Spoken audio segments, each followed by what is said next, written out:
Dan Cooper എന്നൊരു വ്യക്തി വാഷിംഗ്ടണിലെ സിയാറ്റിലേക്ക് പോകാനുള്ള ടിക്കറ്റ് എടുക്കുവാനായി പോർട്ട്ലാൻഡ് ഇന്റർനാഷണൽ എയർപോർട്ടിലെ North West Orient Airlines flight കൗണ്ടറിൽ നിൽക്കുകയാണ്. അയാളുടെ കയ്യിലുള്ള പണം ഉപയോഗിച്ച് അയാൾ ഒരു വൺ വേ ടിക്കറ്റ് വാങ്ങി.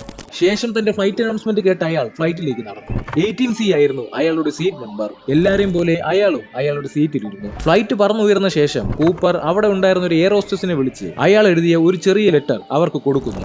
അയാൾ ഒരു പൂവാലനായിരിക്കാം, ചിലപ്പോൾ അയാളുടെ നമ്പർ ആയിരിക്കാം ആ ലെറ്ററിൽ എന്ന് കരുതി എയർ ഹോസ്റ്റസ് അത് മടക്കി അവരുടെ പോക്കറ്റിൽ വെച്ചു. എന്നാൽ മറുപടി ഒന്നും കിട്ടാത്തത് കൊണ്ട് കൂപ്പർ അവരെ ഒന്നും കൂടി വിളിച്ചു. ആ ലെറ്റർ തുറന്ന് വായിക്കുവാനും ആവശ്യപ്പെട്ടു. അത് തുറന്നു വായിച്ചപ്പോൾ അതിൽ എഴുതിയിരിക്കുന്നത് കണ്ട് ആ എയർ ഹോസ്റ്റസ് ഞെട്ടി.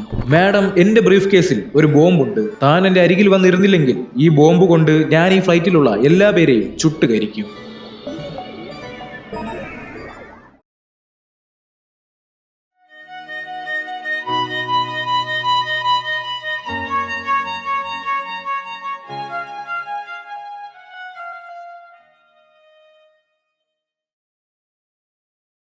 ശേഷം ആ എയർ ഹോസ്റ്റസ് കൂപ്പറിന്റെ സൈഡിൽ വന്നിരുന്നു.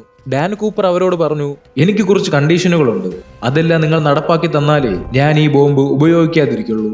ആർക്കുമൊന്നും സംഭവിക്കാതിരിക്കണമെങ്കിൽ എനിക്ക് നിങ്ങൾ $2,00,000 അറേഞ്ച് ചെയ്യണം. പ്ലെയിൻ ലാൻഡ് ആയതിനു ശേഷം റീഫ്യൂൽ ചെയ്ത് 4 പാരഷൂട്ടുകൾ നിങ്ങൾ സംഘടിപ്പിച്ചു തരണം. ഇത് മറ്റാരെയും അറിയിക്കാതെ നേരെ നിങ്ങൾ ചെന്ന് പൈലറ്റിനെ അറിയിക്കും. ശേഷം എയർ ഹോസ്റ്റസ് കോക്പിറ്റിലേക്ക് പോയി പൈലറ്റിനോട് ഈ കാര്യം പറഞ്ഞു. ഉടൻ തന്നെ പൈലറ്റ് സിയാറ്റിൽ പോലീസിനെയും FBI-യെയും വിവരമറിയിച്ചു. അപ്പോഴും അതിലുള്ള യാത്രക്കാർ ഇതിനെക്കുറിച്ചൊന്നും അറിഞ്ഞിരുന്നില്ല.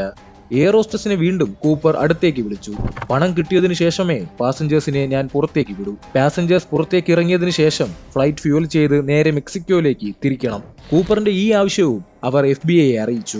ശേഷം അവർക്ക് പൈസ അറേഞ്ച് ചെയ്യുവാൻ കുറച്ച് സമയമെടുക്കുമെന്ന് അവർ പൈലറ്റിനെ അറിയിച്ചു. അതുകൊണ്ട് ഫ്ലൈറ്റ് 2 മണിക്കൂർ ഒരു സാങ്കേതിക തകരാർ മൂലം ഡിലേ ആവുമെന്നും പൈലറ്റ് പാസഞ്ചേഴ്സിനെ അറിയിച്ചു. അങ്ങനെ പൈലറ്റ് അവർ പണം ഒരുക്കുന്നത് വരെ എയർപോർട്ടിന്റെ മുകളിൽ കൂടി ചുറ്റിക്കൊണ്ടേയിരുന്നു. അങ്ങനെ അവർ പണം അറേഞ്ച് ചെയ്ത് ഫ്ലൈറ്റിൽ എത്തിച്ചു. കൂപ്പർ ആവശ്യപ്പെട്ടതുപോലെ പാരഷൂട്ടും അവർ എത്തിച്ചു. അതുപോലെ തന്നെ പ്ലെയിൻ ഫ്യൂൽ ചെയ്യുവാനും ആരംഭിച്ചു. ഇതെല്ലാം ഉറപ്പുവരുത്തിയതിനു ശേഷം കൂപ്പർ പാസഞ്ചേഴ്സിനെ എല്ലാവരെയും വിട്ടയച്ചു. പിന്നീട് കൂപ്പർ പറഞ്ഞത് പ്രകാരം മെക്സിക്കോയിലേക്ക് ഫ്ലൈറ്റ് പുറപ്പെട്ടു. അങ്ങനെയെല്ലാം കിട്ടിബോധിച്ചതിനു ശേഷം കൂപ്പർ ഫ്ലൈറ്റിലുള്ള എല്ലാ സ്റ്റാഫുകളോടും കോക്പിറ്റിലേക്ക് പോയി ഇരിക്കുവാൻ ആവശ്യപ്പെട്ടു. അങ്ങനെ രാത്രി സമയം 8 ഫ്ലൈറ്റിൽ നിന്നും എമർജൻസി അലാറം അടിക്കുവാൻ തുടങ്ങി. കോക്പിറ്റിൽ ഉണ്ടായിരുന്ന എല്ലാ പേരും എന്താണ് സംഭവിക്കുന്നതെന്ന് അന്വേഷിച്ച് പുറത്തിറങ്ങിയപ്പോൾ അവർ കണ്ടത് ഫ്ലൈറ്റിന്റെ AFT വാതിൽ തുറന്നു കിടക്കുന്നതാണ്. അവർ ഊഹിച്ചതുപോലെ തന്നെ കൂപ്പർ അവിടെ ഉണ്ടായിരുന്നില്ല. കൂപ്പർ പാരഷൂട്ട് ഉപയോഗിച്ച് പണവുമായി അവിടെ നിന്നും ചാടി രക്ഷപ്പെട്ടിരുന്നു. പക്ഷേ FBI വിട്ടുകൊടുക്കാൻ തയ്യാറായിരുന്നില്ല. അവർ അലാറം അടിച്ച സമയവും പ്ലെയിനിന്റെ ദിശയും അനുസരിച്ച് കൂപ്പർ എവിടെയാണ് ചാടിയതെന്ന് കണ്ടെത്തി. ആ സ്ഥലം മുഴുവനും മഞ്ഞു മൂടിക്കിടക്കുന്ന ഒരു പർവ്വതമായിരുന്നു. അവിടുത്തെ കാലാവസ്ഥ -54°C. ഒരിക്കലും കൂപ്പറിന് ആ രാത്രിയിൽ ഈ സ്ഥലത്ത് നിന്നും രക്ഷപ്പെടുവാൻ സാധിക്കില്ല എന്ന് അവർക്ക് മനസ്സിലായി. പക്ഷെ കൂപ്പർ അവിടെ ചാടിയതിന്റെ ഒരു തെളിവും അവർക്ക് ലഭിച്ചില്ല. ചാടാൻ ഉപയോഗിച്ച പാരഷൂട്ട് പോയിട്ട് കൂപ്പറിന്റെ കാൽപ്പാടുകൾ പോലും അവർക്ക് ലഭിച്ചിരുന്നില്ല. ഒരുപാട് നാൾ തിരഞ്ഞെങ്കിലും കൂപ്പറിന്റെ പൊടി പോലും അവർക്കൊന്നും കണ്ടെത്തുവാൻ കഴിഞ്ഞിരുന്നില്ല. കൂപ്പറിന്റെ കേസ് ആ രാജ്യമൊട്ടാകെ ആളിക്കത്തി. അവിടുത്തെ ഗവൺമെന്റിന് വലിയൊരു നാണക്കേട് തന്നെയായിരുന്നു കൂപ്പർ ഉണ്ടാക്കി വെച്ചത്. ഈ സമയം കൊണ്ട് കൂപ്പറിന്റെ രേഖാചിത്രമൊക്കെ കിട്ടിയെങ്കിലും അതുകൊണ്ട് യാതൊരു പ്രയോജനവും ഉണ്ടായില്ല.